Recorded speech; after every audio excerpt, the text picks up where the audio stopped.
Hi and welcome to Module 3 of the Consumer Guide. In this video we're going to be going over the types of information you should be putting on your website. Now you shouldn't just limit yourself to just text, and that's a big thing. You want to also be adding PDFs, you want to add videos, images, you want to add charts or graphs, and even audio podcasts or audio clips.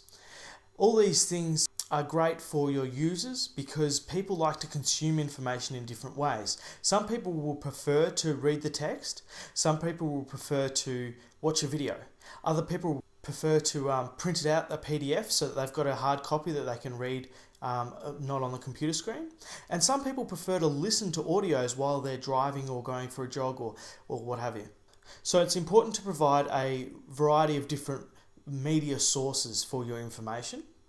And this also works really well for getting higher Google rankings, because Google knows that people like to consume things in different ways. So websites that have a lot of media-rich content are given higher priority, seen as higher value.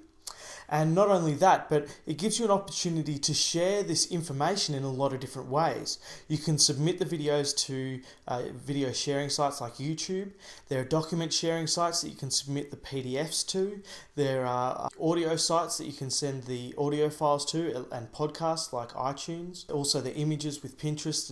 And so it just gives you a lot broader reach with the content that you put on your website. It's important to also make sure that you present this information in an easy to digest and attractive manner.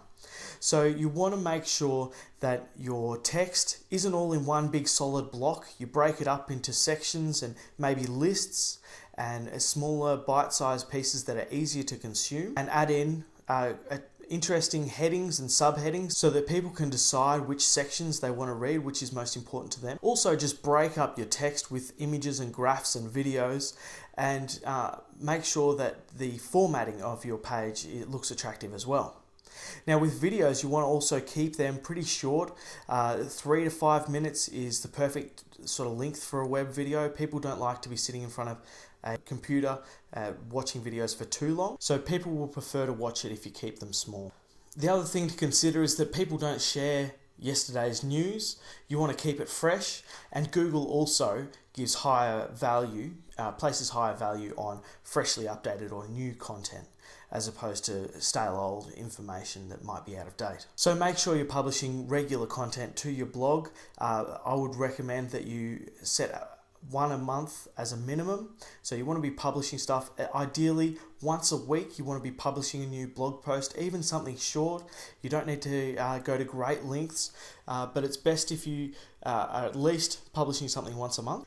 And this allows you to get the best possible attention from Google and also from social media. People will share your content a lot more if you're publishing stuff on a regular basis. Now, in terms of the types of thing you can be publishing, you can be looking at industry news or local news or news to do with your business in particular, but you still have to be aware of publishing content that is relevant to the user and something they're interested in and solves their problems, and not just stuff that might be interesting for your company and your employees, but not so much for your customers. So the most powerful thing you can do is to be publishing tips and advice and how-to guides and advice that might not necessarily be just about your products and services, but perhaps about other satellite products and services or issues or problems that they might have relating to your business, but not necessarily just about what you provide.